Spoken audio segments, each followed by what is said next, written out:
جناب اسپیکر،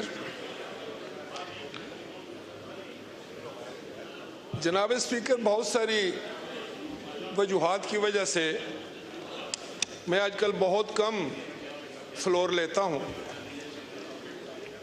اور میری ہمیشہ یہ خواہش رہی ہے کہ یہ ہاؤس جو ہے اس کا تقدس، اس کی عزت اور توقیر جو ہے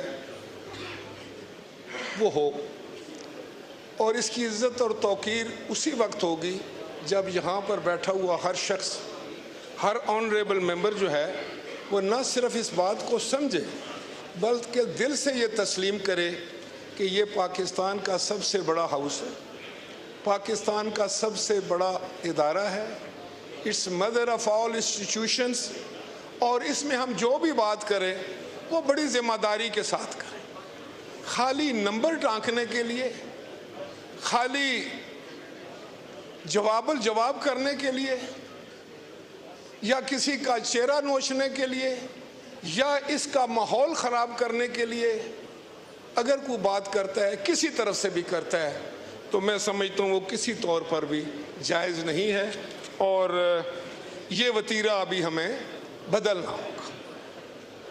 جناب اسپیکر، آج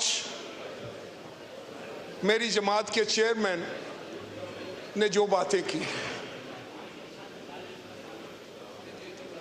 اس پر جس طرح کا reaction leader of the opposition کی طرف سے آیا، اس کی توقع میں ہرگز نہیں کر رہا تھا۔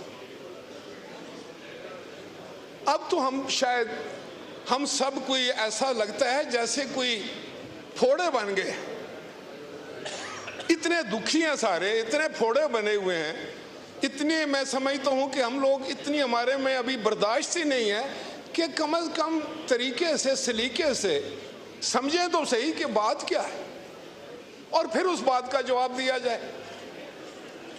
میں کسی کی ذات کی بات نہیں کروں گا، میں لیڈر آف دی اپوزیشن کی عزت کرتا ہوں، جو بھی لیڈر آف دی اپوزیشن اس ہاؤس میں ہے وہ قابل احترام ہے، اتنا ہی قابل احترام ہے جتنا leader of the house. Chairman صاحب نے یہ کہا، چیئرمین بلاول بھٹو زرداری صاحب نے، اور میں خود یہ چیز نوٹ کر رہا تھا کہ پچھلے 3-4 دنوں سے جو یہاں پر سیشن ہو رہے، جس طرح کی باتیں ہو رہی، ہم شاید کسی بہتری کی طرف جا رہے ہیں۔ کم از کم میں یہ سمجھ رہا تھا کہ بہت یہ خوش آئند بات کہ جب آپ نے، جس طرح خواجہ آصف صاحب نے کہا کہ جب کمیٹی کی بات ہوئی، ماحول کو بہتر کرنے کی بات ہوئی، پارلیمان کے اندر جو اگر کوئی آیا، کسی نے یہاں سے لوگوں کو گرفتار کیا، سب نے اکراس دی لائن جو ہے اس کو کنڈیم کیا، اس کے بارے میں اپنے تعصف اور تحفظات کا اظہار کیا۔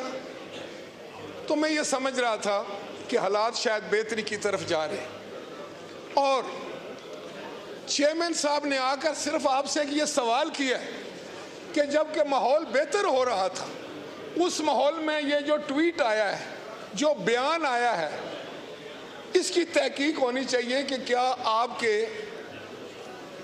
بانی چیئرمین نے، پارٹی کے بانی نے یہ بیان دیا ہے یا نہیں ہے۔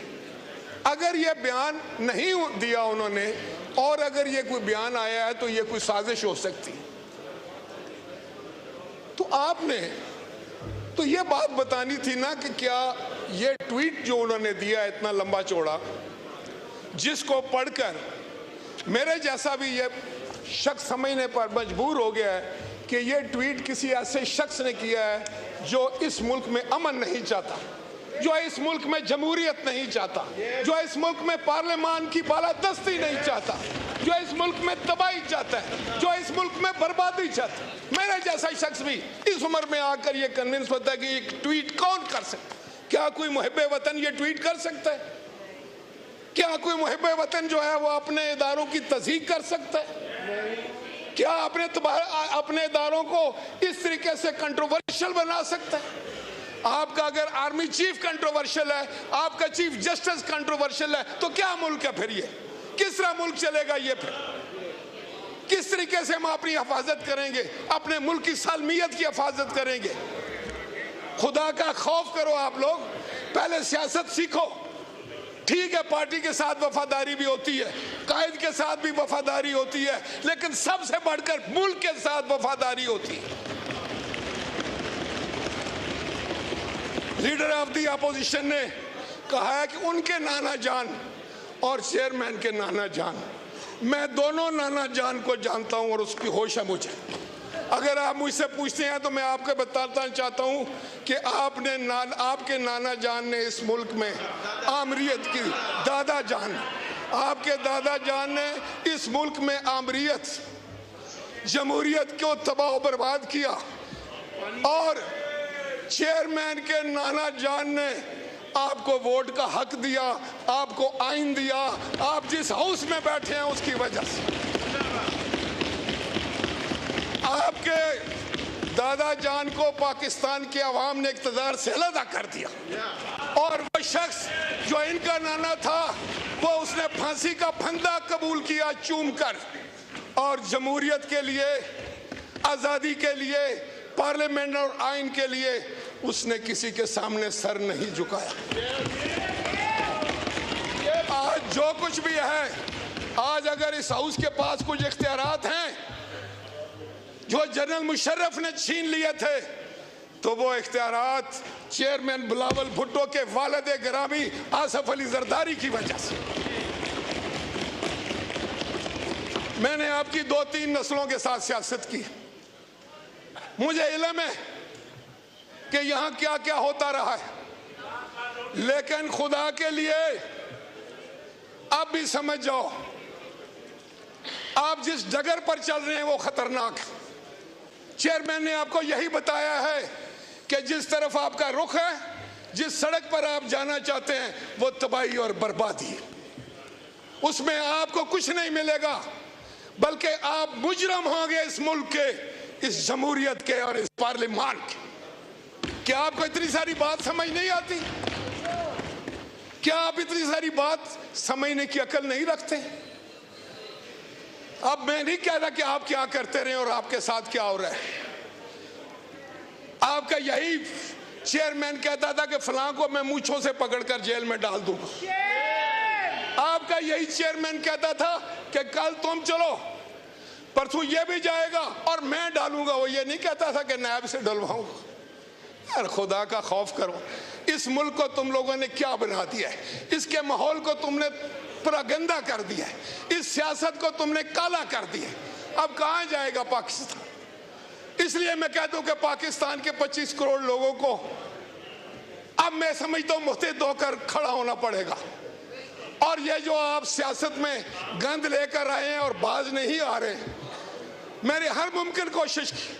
میں آج بھی کسی جگہ یہ پیغام دے کر آیا تھا کہ اس وقت ملک کو صرف ہم آہنگی کی ضرورت ہے, ایک دوسرے سے محبت کرنے کی ضرورت ہے, ایک دوسرے کا ہاتھ پکڑنے کی ضرورت ہے, ایک دوسرے کا ساتھ دینے کی ضرورت ہے پاکستان کے لیے.